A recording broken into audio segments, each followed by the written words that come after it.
Thanks to Multilink for the invitation to be a panel today. It's always a treat, and I'm glad to see such a full room. Speaks volumes to the importance of international and how seriously people from all sectors of our economy take it. I'm Dave Fiscus with the U.S. Department of Commerce's U.S. and Foreign Commercial Service. We're the federal government's lead trade promotion agency. We're part of the International Trade Administration. And fellow federal employee here, partner with Steve Price on the SBA, and where we can help you find buyers and channels of distribution overseas.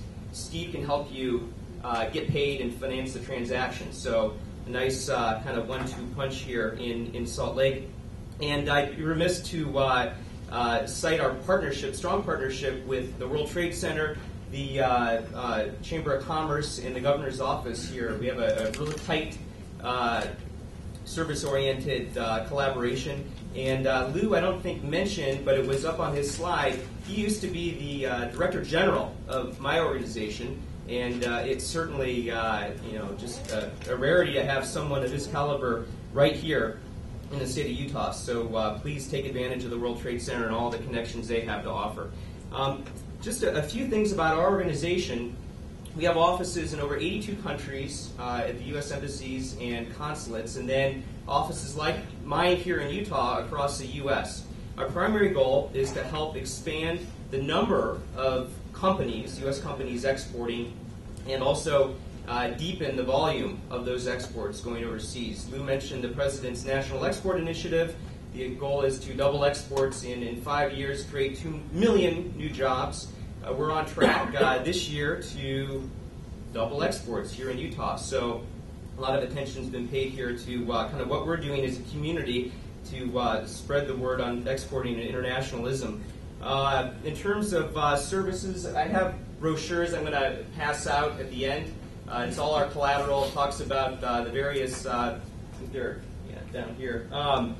Business matchmaking, advocacy as you go overseas and need the weight of, perhaps the weight of the U.S. government behind you as you bid on foreign government contracts. Perhaps you need help finding a distributor in a new market. We have boots on the ground here and in that market to help you do just that. I wanted to touch on 6 key considerations. I'll pass these just a second. I don't have them up on the screen, but you can just, these are coming around.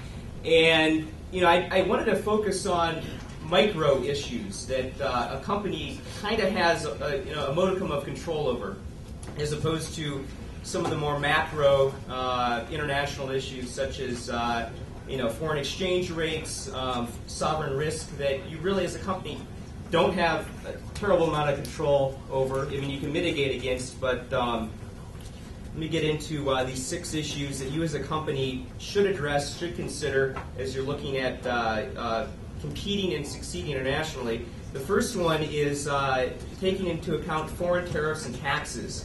As you look to expand into new markets, these 2 key factors really impact your ability to compete on price in a certain market, the landed cost of your product.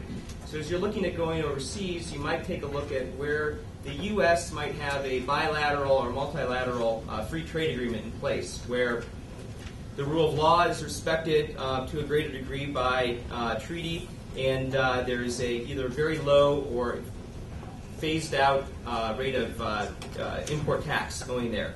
So it can really help you compete on price. Shipping and logistics are another key consideration.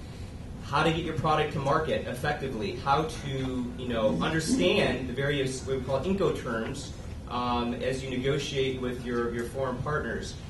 With the advent of the internet and global e-commerce, there's an increased focus on B2C, business to consumer transactions, where you might be required to get your product from your warehouse directly to the customer's door.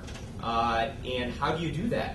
How do you ensure that it gets there and that you provide seamless customer service without having them pay the import duties or tariffs, having to go down to the post office to get it cleared out? So, that's something to address as well. Trade finance, this is where Steve and the SBA, as well as our colleagues at the U.S. Export-Import Bank come in. How do you get the working capital you might need to fund that export transaction. You can either fund it through the terms of the sale, or if that's not you're within the range of possibility, how to bring in some of these U.S. government tools. And for example, some of you might not know that it's possible to help your foreign buyer obtain U.S. guaranteed financing for the transaction at a lower interest rate to actually get the deal done through the U.S. Export-Import Bank. So there are a lot of a range of tools on that front that Steve or I would be happy to talk to you about. Regulatory compliance is another issue, right? So you have a medical device. It's going gangbusters here in the U.S. You've had some inquiries from Europe, and you say, hey, I want to go find a distributor in Europe.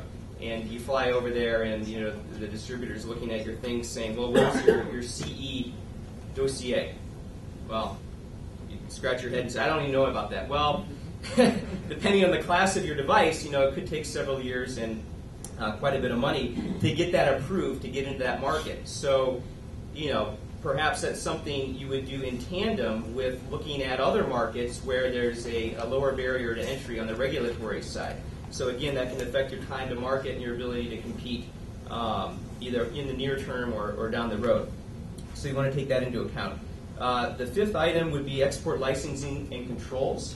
This would be driven from the U.S. government side, right? So if you have a dual-use technology, you make golf club shafts, and a company wants to license your technology. Well, you have this super-duper filament winding machine to make those clubs.